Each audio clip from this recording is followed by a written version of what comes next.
السلام علیکم دوستو، جب بھی سلطان صلاح الدین ایوبی رحمۃ اللہ علیہ کو کوئی بڑی فتح حاصل کرنا چاہتے تو بڑی فتح حاصل کرنے سے پہلے سلطان صلاح الدین ایوبی رحمۃ اللہ علیہ کو کئی کئی ماہ تک اپنے جاسوسوں کو دشمن کی کمزوریوں کا پتہ لگانے اور اہم معلومات حاصل کرنے کے لیے بھیجنا پڑتا۔ یہ فتح سلطان صلاح الدین ایوبی کی بہت بڑی اور اہم فتح تھی۔ اس فتح کے اندر سلطان کو ایک بازار فتح کرنا تھا جو کہ مصر کے بالکل سرحد کے قریب تھا، اور اس بازار کو سرحدی بازار بھی کہا جاتا تھا۔ اس بازار پر صلیبیوں کا قبضہ تھا اور اس بازار کے گرد صلیبیوں کا ہر وقت بہت سخت پہرا رہتا تھا۔ کئی ماہر سپاہی اس بازار کے ارد گرد گھومتے اور اس بازار کے اندر کام کرنے والے سارے تاجر صلیبی تھے۔ وہ سرحدی بازار تھا، وہ اپنے علاقے کا سب سے بڑا اور اہم بازار تھا، لیکن صلیبی اس بازار کے اندر کسی بھی مسلمان تاجر کو تجارت کرنے کی اجازت نہیں دیتے تھے۔ جب سلطان نے دیکھا کہ اب اس بازار کو فتح کرنا میرے لیے ضروری ہو گیا ہے تو سلطان نے اپنے ایک ماہر جاسوس کو تیار کیا اور سرحدی بازار کی طرف روانہ کر دیا۔ لیکن جب وہ جاسوس جانے لگا تو اس نے سلطان کو کہا، سلطان معظم، مجھے جو بھی اہم معلومات ملتی رہیں گی میں وہ خود آ کر آپ کو اپنی منہ زبانی بتاؤں گا، کیونکہ کسی بھی قاصد کو بھیجنا خطرے کی بات ہو سکتی ہے۔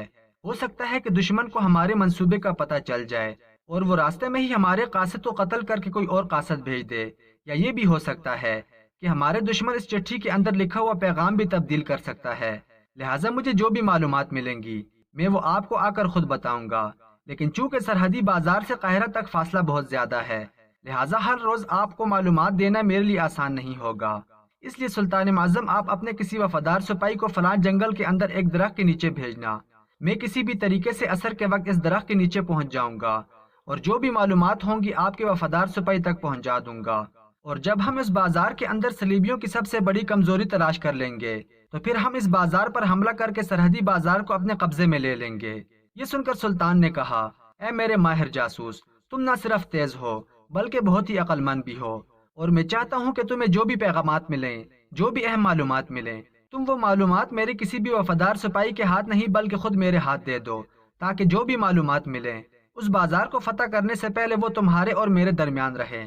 تو سپاہی نے کہا، حضور وہ کیسے ممکن ہوگا، کیونکہ سرحدی بازار سے آپ کے محل تک فاصلہ بہت زیادہ ہے اور میرے لیے وہاں پر روز آنا ممکن نہیں ہے، کسی نہ کسی دشمن کو ہم پر شک ہو جائے گا۔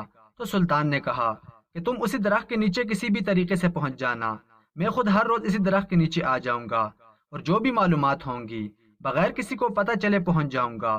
تو جاسوس نے کہا، حضور اگر آپ ہر روز محل سے اکیلے روانہ ہوں گے تو راستے میں دشمن آپ پر حملہ بھی کر سکتا ہے اور کسی جاسوس تک یہ خبر پہنچ سکتی ہے اور کوئی بھی جاسوس آپ کا پیچھا کر سکتا ہے۔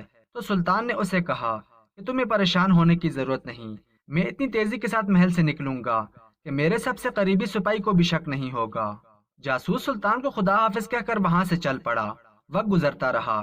ٹھیک 15 دن کے بعد سلطان جاسوس کے مطابق اپنے گھوڑے پر سوار ہوئے اور ایک انوکھا بھیس بدلا جس سے محل کے اندر بھی کسی کو شک نہ ہوا، اور محل کے خفیہ دروازے سے نکل کر اسی جنگل کی طرف چل پڑے۔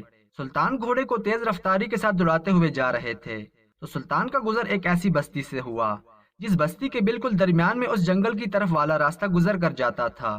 سلطان اپنے گھوڑے پر سوار صبح سویرے اس بستی کی گلی سے گزرے تو سلطان نے دیکھا کہ ایک آدمی جو بہت ہی مضبوط دیوار کو توڑ رہا تھا۔ سلطان تھوڑی دیر حیرت میں پڑا کہ یہ دیوار بالکل صحیح سلامت ہے اور کافی مضبوط ہے، لیکن پھر بھی یہ آدمی اس دیوار کو کیوں توڑ رہا ہے؟ بہرحال سلطان نے زیادہ دھیان نہ دیا اور اپنی منزل کی طرف روانہ ہو گئے، اور وہ شخص تقریباً آدھے سے زیادہ دیوار توڑ چکا تھا۔ لیکن جب سلطان واپسی پر اسی گلی سے گزرے تو سلطان کی حیرت میں اضافہ ہو گیا۔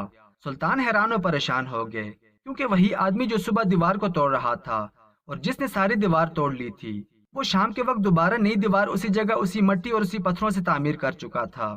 یہ دیکھ کر سلطان حیران ہو گئے کہ آخر یہ کیسا شخص ہے، صبح دیوار کو توڑتا ہے پھر شام کو پھر وہی دیوار کو تعمیر کر دیتا ہے۔ بہرحال سلطان دیری کی وجہ سے شام ہونے سے پہلے محل پہنچ گئے اور اتنی پھرتی سے محل کے اندر داخل ہوئے کہ محل کے کسی بھی محافظ کو پتہ نہ چلا کہ آخر سلطان کہاں تھے۔ اب اگلی صبح پھر سلطان نے ایک عجیب حلیہ بدلا اور گھوڑے پر سوار ہو کر اسی جنگل کی طرف چل پڑے۔ روز کی طرح سلطان کو دوبارہ اسی بستی سے گزرنا تھا۔ اب سلطان اپنے گھوڑے پر سوار جب اس بستی سے گزرے تو پھر دوسرے دن سلطان نے جو منظر دیکھا اس منظر نے سلطان معظم کو ایک عجیب کشمکش میں ڈال دیا۔ اب سلطان نے دیکھا کہ وہی گلی، وہی دیوار اور وہی شخص اسی دیوار کو توڑ رہا تھا۔ سلطان حیران ہو گیا کہ کل صبح اس نے دیوار کو توڑا، پھر اس نے دوبارہ کھڑا کر دیا، اور اب یہ پھر صبح صبح پھر اس دیوار کو کیوں توڑ رہا ہے؟ سلطان حیرت سے اس شخص کو اور اس دیوار کو دیکھ رہے تھے، لیکن جو کہ سلطان کو وقت سے پہلے اس جگہ پر پہنچنا تھا، لہٰذا سلطان نے اپنے گھوڑے کو ایڑ لگائی اور اپنی منزل کی طرف روانہ ہو گئے۔ لیکن جب شام کو دوبارہ اسی گلی سے گزرے تو اگلے منظر نے پھر سلطان کو ایک اور کشمکش میں ڈال دیا۔ سلطان نے دیکھا کہ پھر وہی آدمی اس دیوار کو دوبارہ تعمیل کر چکا تھا، اور اس جگہ پر پہلے کی طرح ایک اور دیوار بن چکی تھی، اور اس دیوار کے اندر پہلے والے پتھر اور پہلی والی مٹی استعمال کی گئی تھی۔ سلطان کافی حیران ہوا کہ آخر ماجرا کیا ہے؟ یہ آدمی ہر روز دیوار کو توڑتا ہے اور دوبارہ تعمیر کرتا ہے، آخر اس کے پیچھے ماجرا کیا ہے؟ کوئی نہ کوئی تو بات ضرور ہوگی، ورنہ یہ آدمی اپنا نقصان کیوں کرے گا؟ اب سلطان نے سوچا کہ گھوڑے کو روک کر اس شخص سے پوچھا جائے کہ آخر یہ سب کچھ کیوں کر رہا ہے، آخر اس کے پیچھے کہانی کیا ہے؟ لیکن سورج جو کہ اس وقت ڈوبنے والا تھا، لہٰذا سلطان کو اندھیرا چھانے سے پہلے محل کے اندر پہنچنا تھا۔ سلطان نے گھوڑے کو ایڑ لگائی اور اپنے محل کی طرف سفر شروع کر دیا۔ اب سلطان تیسرے دن بھی گزرے تو وہی منظر دیکھا، چوتھے دن بھی گزرے تو بھی وہی منظر دیکھا۔ اب سلطان روز پریشان ہوتے کہ آخر معاملہ کیا ہے، لیکن سلطان کو موقع نہ ملا کہ آخر اس آدمی سے پوچھا جائے کہ وہ یہ سب کچھ کیوں کر رہا ہے۔ پہلے تو سلطان کو شک ہوا کہ ہو سکتا ہے کہ یہ آدمی کوئی جاسوس ہو، یا پھر کسی تنظیم کا آدمی ہو، یا پھر دیوار توڑنے کے پیچھے اس کا کوئی انوکھا مقصد ہو۔ لیکن پھر سلطان نے سوچا کہ وقت آنے پر اس سے ضرور پوچھا جائے گا کہ آخر یہ سب کچھ کیوں کر رہا ہے۔ جب 5 دن بعد سلطان واپسی پر لوٹے تو چونکہ سلطان کے معاملات مکمل ہو چکے تھے اور اس راستے سے سلطان کا آخری دن تھا، لہٰذا سلطان نے سوچا کہ آج اس آدمی سے ضرور معلوم کیا جائے گا کہ آخر یہ سب کچھ کیوں کر رہا ہے۔ سلطان نے گھوڑے کو روکا، ایک کنویں سے پانی پیا اور گاؤں کے چند لوگوں سے پوچھا کہ آخر یہ شخص یہ سب کچھ کیوں کر رہا ہے۔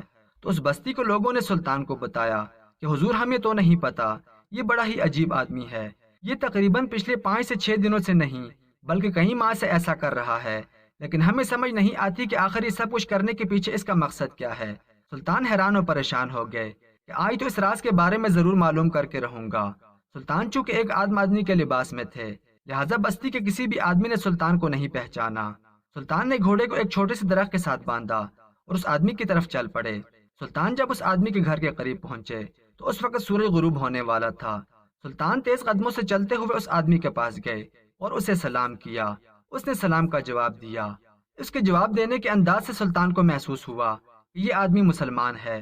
سلطان نے کہا کہ میں مسافر ہوں اور تقریباً مسلسل 5 دنوں سے میں اسی گلی سے گزر کر جاتا ہوں، لیکن حیرانی کی بات تو یہ ہے کہ میں مسلسل 5 دنوں سے تمہیں دیکھ رہا ہوں کہ تم صبح اس دیوار کو توڑتے ہو اور پھر شام کو دوبارہ تعمیر کر دیتے ہو، آخر اس کے پیچھے ماجرا کیا ہے؟ اس نے کہا، سلطان معظم میں ایک وہم کا مریض ہوں، اور مجھے جس چیز پر وہم پڑ جائے تو پھر جب تک وہ ختم نہ ہو میں وہ کام کرتا رہتا ہوں، اور اس کا علاج میں بڑے بڑے حکیموں سے کروا چکا ہوں، لیکن یہ میرا مرض ختم نہیں ہوا۔ جب یہ دوبارہ میں دیوار تعمیر کرتا ہوں تو مجھے لگتا ہے کہ یہ دیوار ٹیڑھی ہے، یہ پتھر صحیح نہیں لگا، یہ پتھر تھوڑا موٹا ہے، یہاں مٹی صحیح نہیں لگی، اور اسی وہم کی وجہ سے میں اس دیوار کو دوبارہ توڑ دیتا ہوں، لیکن جب دوبارہ تعمیر کرتا ہوں تو پھر وہی میرے دماغ میں خیال آتا ہے، اور یہی وجہ ہے کہ میں اس دیوار کو بناتا ہوں اور پھر توڑ دیتا ہوں۔ میں اپنی فطرت سے مجبور ہو گیا ہوں۔ یہ سن کر سلطان بڑے حیران ہو گئے کہ آخر انسان کے اندر اتنا بھی وہم ہو سکتا ہے، لیکن سلطان ایک دور اندیش انسان تھے۔ سلطان کو شک پڑ گیا کہ اس کے پیچھے اس آدمی کی بیماری نہیں بلکہ کوئی اور ہی وجہ ہے۔ سلطان حیران تھے کہ آخر اس کے پیچھے ماجرا کیا ہو سکتا ہے۔ اب سلطان نے سوچا کہ واپسی کا سفر شروع کیا جائے، لیکن پھر سلطان نے سوچا کہ جب تک اس معاملے کے بارے میں مکمل تحقیق نہیں ہوتی اس وقت تک میں واپس نہیں جاؤں گا۔ سلطان نے اس آدمی پر یہ ظاہر نہیں ہونے دیا کہ میں ایک عام مسافر ہوں یا پھر وقت کا سلطان ہوں۔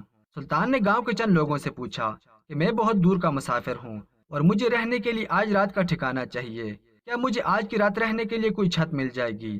تو بستی کے لوگوں نے بتایا کہ فلاں جھوپڑی کے اندر چلے جاؤ جو گاؤں کے نکر پر ہے، اس کے اندر ایک بوڑھا بزرگ رہتا ہے جو بڑا ہی مہمان نواز ہے، اس کے پاس جو بھی مسافر آتا ہے وہ اس کی دل و جان سے خدمت کرتا ہے۔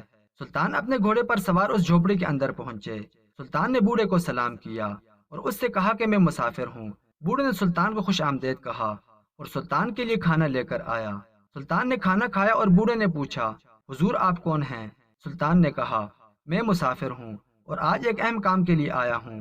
بوڑھا بھی سلطان کی باتوں پر یقین کر گیا، لیکن بوڑھے کو معلوم نہیں تھا کہ میری جھونپڑی کے اندر وقت کا سلطان موجود ہے۔